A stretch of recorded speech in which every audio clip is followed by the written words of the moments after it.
when the 20-year-old Phoebe Litchfield walked to the crease with Australia 87 for 4 in the 20th over. She proceeded to hit the hapless West Indies bowling all over the park on her way to the joint fastest 50 in T20 international cricket. She ended with 52 from 19 deliveries. At the close of the Australian innings at 212, Alicia Ely, the Australian team, all the supporters of Australian cricket, and all those who follow cricket throughout the world all expected West Indies to crumble. After all, a score of 200 or more have never been chased down in international cricket. Furthermore, this was the West Indies playing against Australia, the world number one team. But what was to come, the cricketing world was not prepared for it. Even I myself did not believe that West Indies would have won that match. I think it was somewhere in the 14th or 15 overs that I really think that we had a chance to win. Stephanie Taylor and Ailey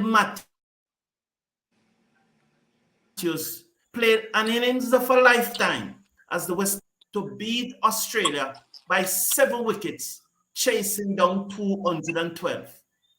Hello, everyone. Welcome to the show. This is the Cricket Forum. Joining me this afternoon to discuss the West Indies victory over Australia earlier this morning is Andre Douglas, our resident analyst.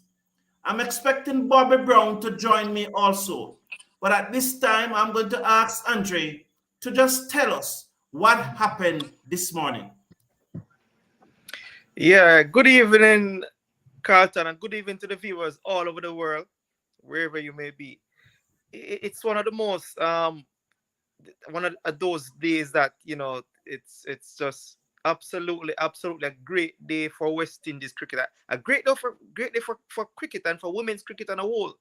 It's one of those days where I mean, these type of games you don't see them. You probably see them once in probably 10 years or thereabouts. It's an absolutely was a fantastic chase this morning by the West Indies team. And just to point out that this is only the second time that the West Indies women's team is actually beating the Australian women's team. The first time was in the finals of the 2016 World Cup T20 game. So this is only the second time that the West Indies women's team is actually beating the Australian women's team. So, it's an absolutely fantastic achievement. And to put things in perspective, further in perspective, this is the highest chase by a women's team in the history of the T20 version of the game. So it was indeed a fantastic match, a fantastic achievement by the West Indies women's team. Andre, what stood out for you this morning in this run chase? I mean, what stood out for me, is the thing that stood out most is the partnership between Hayley Matthews and Stephanie Taylor. I think that Stephanie Taylor, this is the first time that she has scored a 50 in over 4 years. The last time she scored a 50 for the West Indies in T20 cricket was in 2019. I know that she has been struggling for a period of time. She has been struggling with injuries. She has been struggling for form. So, to come today and to play the way she did and to help Matthews in that excellent partnership is actually the highest partnership for West Indies in any level of cricket. It's actually the highest partnership against Australia in T20 cricket. So the partnership actually between Matthews and Stephanie Taylor stood out for me. It was an excellent partnership, and both players played tremendously well. We know that Matthews, it was just a scintillating innings, and really one that a top innings, and as I mentioned earlier in some on another platform, that to me is one of the greatest innings by a female cricketer of all times. Really, really that great innings, and it is the highest score by a female cricketer in a chase. So it is what's really an outstanding performance on the part of Matthews, and really outstanding partnership, and just really, really a great moment for West Indies. Yes, I was watching the match and I was saying that whatsoever happened, this is a good effort for the West Indies. At the end of the 13th over, which was bowled by Darcy Brown, who was the fastest bowler in the match, and she hit Ailey Matthews yesterday flush on the helmet. That 13th over that was bowled by Darcy Brown, 14 runs came from it. Matthews hit her for 2-6 out of that over, and she was on 37. But the last two deliveries were two dot balls. And I remember that yesterday, it was just about this time that Matthews got tired. And I said to myself, we are not going to make it. But it was as if something clicked in Stephanie Taylor's brain. And the 14th and 15th over went for a combined 28 runs. 25 of them coming off Taylor's bat. And at that time, I convinced that we were going to win the match because she allowed Matthews to get the breather that she needs to continue. And she hit 2 4s out of the 14th over. And the first three deliveries of the 15th over, I think it was bowled by Sutherland. She hit 3 4s. But the one that stood out in my mind is the third four that she hit off the third delivery. It was a pitched up delivery, and instead of coming on her front foot, she laid back in that typical calypso fashion, which bring back memory of Richie Richardson, which remind me of the grace and elegance of Jeffrey Dudgeon and the arrogance of Viv Richards. It sailed through the cover down to the boundary for 4, no fielder move. And after that third delivery of the 15th over, with Matthews scoring 12 runs off those first three deliveries, at that time, I know that West Indies was going to win the match. When I look at this West Indies team, I think it is 4 good players away from being a first-class, highly rated, highly competitive team. What concerns me most, though, Andre, is that the West Indies continue to open with Gajnabad. What are your thoughts on Gajnabad opening the innings? Yeah, before I get into that though, I just need to point out, and just need to give the viewers some information here. Stephanie Taylor, right, in her first 20 runs, she scored 20 runs on 22 balls. Right? We know that she scored 59 runs. In the next 39 runs that was scored by Taylor, 18 balls. So she Yes, the scored. next 39 runs came off 19 deliveries. That's right. That's right. And that, I think that was significant in changing the complexion of the game, because we know that Masters alone could not do it by herself. So that 39 from 19 deliveries from Stephanie Taylor was pivotal to the outcome of the game. And it's the first we've seen. Stephanie Taylor is not the type of player who normally like turns it up a lot, and we have not seen, as I said before, she has not scored a 50 It was a in over 4 years. situation where... Say that again. No, go ahead. Go ahead. You go ahead, sir.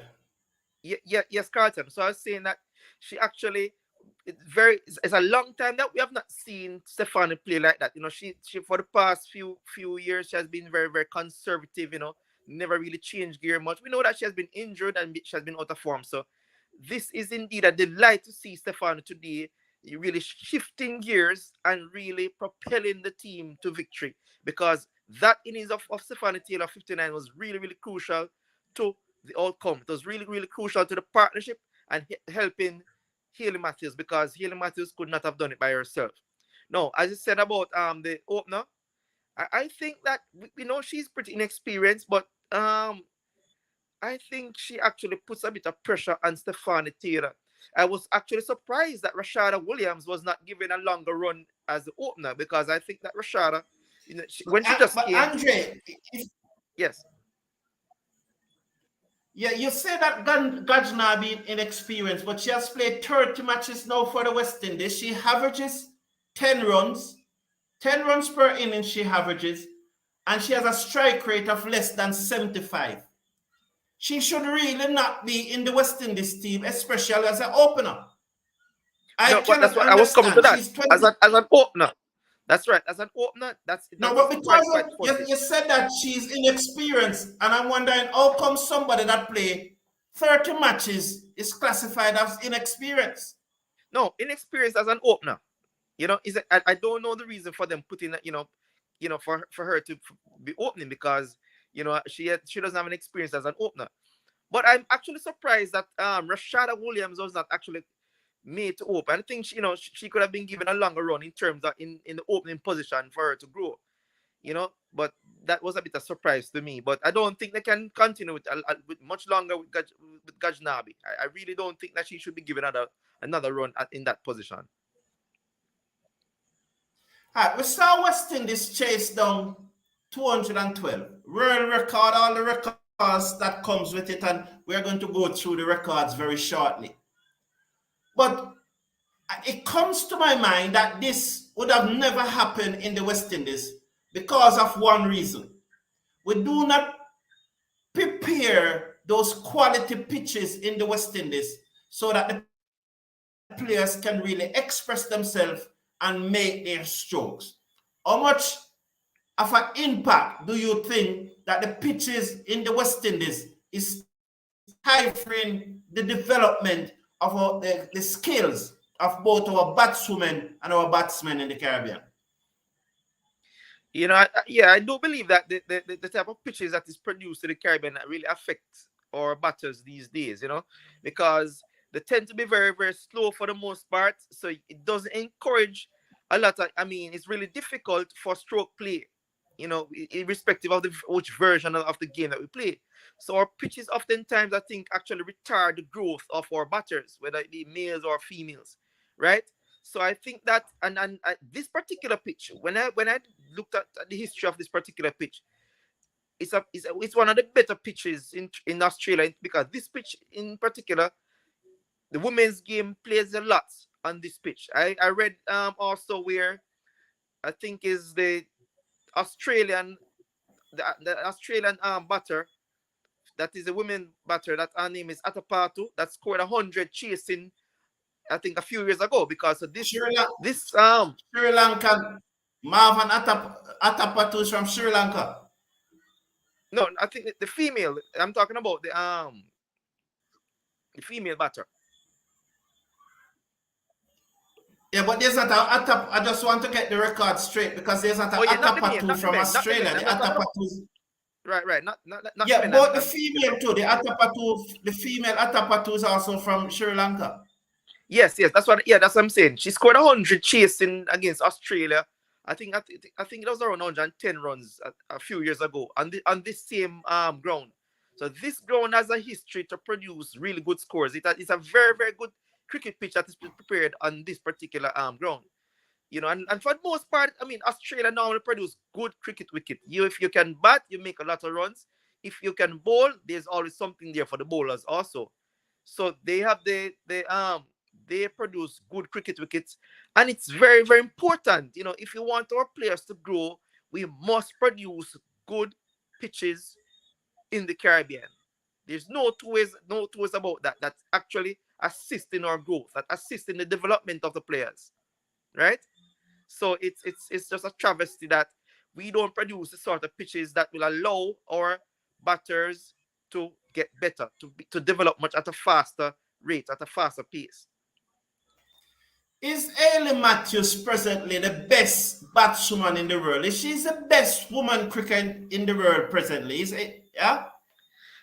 Um, no, I wouldn't go as far as saying that she's the best female or the best female batter in the world right now. What I will definitely go as far as to say is that she is the best all-round cricketer in the world at this point in time. But in If terms she's of, not the best, if she's not the best cricketer in the world right now, who is ahead of her? but well, that's exactly what I'm saying. In terms of saying best female batter, yeah, I mean you have Armanpreet from India. You have Nat Skiva Brunt, who's an excellent batter who did well also, who has been doing well this year. And of course, you have the Meg Lanning and Healy of from Australia, and several Australian batters. But she's, in terms of current form, though, I mean, what she has done in the past 6, 7 games, she has been in tremendous form. And as I said, in terms of all round of being the number one all rounder, I think she's definitely the number one all rounder. But in terms of being, say, the number one batter, I wouldn't go as far as to say that at this point in I time. use the word cricketer because I said cricketer. Is she the best cricketer in the world right now? I mean, that's why I'm trying my best to put to. I mean, if you want to consider it as the best all round cricketer, I could say that without a shadow of a So doubt. Andre, yes, Andre, go ahead. Yes, without a shadow of a doubt, I could say that he's easily Haley Matthews is the Internet best seem all to be round giving cricketer. some trouble here. Go ahead, Andre, what you're saying? Yes, I was just saying to you that I could easily well say that Haley Matthews is the best all round female cricketer at this point in time. Right? But I won't gonna say that she's the best batter, or the best bowler, but the best all-round female cricketer. So she's the best cricketer in the world then. If you want to judge being the best all-round as the best cricketer, well, you could probably say that. No, because what I'm trying to get to understand, all of these players gather at the Mm. Women Premier League in India, and Ailey Matthews was the player of the tournament. That means she Right. did better than all of them. So how could now she not be seen as better than them? Well, that's You what know, I said to you earlier. Well, if you're taking consideration just a category of best all-round, of course I'd give it to her. Right? But because I don't think she's the best batter right now. To be honest, I think that you have a few players ahead of her in that regard, right? Because you have a few players who have been more consistent in terms of their batting. Take away this series and say the past six or so T20 games, right? She has been probably the best T20 batter in the past, say, 5 or 6 T20 games. I agree with that. But in terms of, because if you consider now the ODI cricket, that's a different ball game, and she has not been as consistent in ODI as she has been in T20. So if I'm going to say the best all-round cricketer, I give that to her, but I can't say that she's the best batter currently overall. and let us run through. I'm just going to quickly go through some of the records. So the 213 that West Indies made today was the highest run chase in the history of women T20 cricket. They beat the previous 199 that was made by England against India. So that was the highest run chase. It was the West Indies was it was the first time the West Indies was scoring 200 runs in a T20 innings. They have never scored 200 runs in a T20 innings before. The 132 was the highest scored by a West Indian woman in T20 cricket. The previous record was held by Deandra Dottin, who did so at the 2010 World Cup versus South Africa. The 132 also is the highest individual score in a women T20 game where they were chasing a total to win. That previous record was held by Daniel Wyatt of England versus India. So this 132 a number of significance for it. And she's the second player in the history of cricket, in the history of T20 cricket, to make a century and got 3 wickets in the same match in a T20 cricket. The 174 between Ailey Matthews and Stephanie Taylor is the highest partnership for any wicket in West Indies cricket. It's the highest partnership, full stop. And it's also the first partnership of 150 plus against Australia, the number 1 team. It was a big, big performance from the West Indies team this morning. Andre, do you think that the West Indies can repeat this performance or go anywhere close to it in the near future? I mean, to repeat this performance, I think that would be some. As I said, these sort of performances don't. This is probably once in probably every 10 years or so on. These are not the type of performances you see every day. It's going to be very, very difficult. I think that for them to repeat such a performance. Because I think this victory, which is the second time, as I said, that West Indies is actually beaten.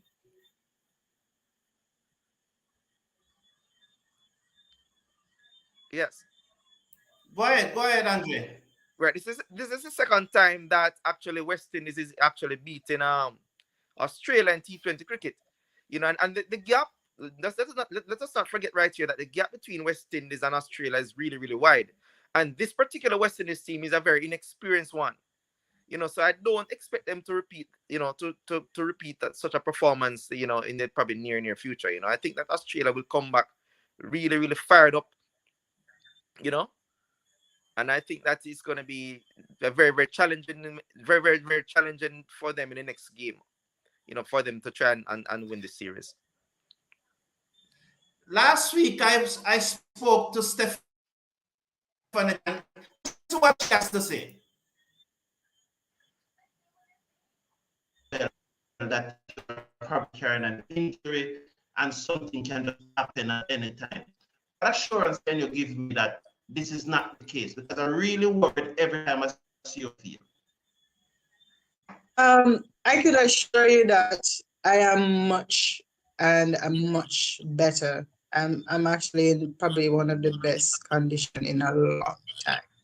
I've worked really hard on my fitness, getting my body back up, and I can tell you I'm probably about 95 close to 100. It's just a matter of maintaining that, and yeah, I'm actually in good form when it comes on to my. So that was I speaking to Stephanie Taylor sometime last week.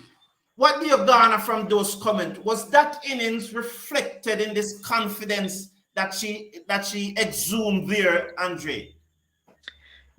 Definitely. You could see that, just the sort of shots, the way that she played her shot today, the way that she played the cricket, you could see that, probably this is the best shape that she has been in for years, right? Because she has struggled mightily with injuries over the past few years. So, there was Stephanie Taylor telling you that it is in the best shape that she has been for a long, long period of time. And it actually showed in that partnership with Ailey Matthews. Yes, it was indeed a good partnership. And just let me turn to the comments to see if there are some comments here as we close this broadcast. So first, Juna Davis, good evening and welcome to the show. I sure hope that you're a happy man today and you're happy for that victory. Stedroy Mead saying that injuries are okay. Well, we just heard Stephanie speak on that one. Thank you, Stedroy Mead. We appreciate that. Good evening, guys. Good evening, Sylvester Bissett. And I just want to thank you all for joining us. And I continue to plead with Sheldon to let us know if he's okay. I have not seen or heard from Sheldon after the finals of the CPL. And I'm really concerned. Yeah. And I think good night, Jamor Small.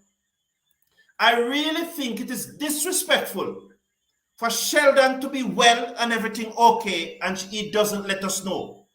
Even if he's not well, we should know. So I'm asking Sheldon, please let us know if you are okay. Thank you for joining us this evening, Andre. Thank you to all. Sylvester Beater, let's see what Bisetti, thank you. Yeah.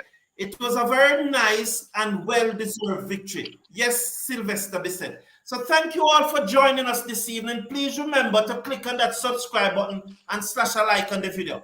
Bobby Brown should have joined us, but it appears that he probably having some internet issues as he came on and then he went back off. I do not know the reason for that. Thank you, thank you, Andre, for being here. And thank you It was a everyone pleasure. for joining us this afternoon. Have a great evening all.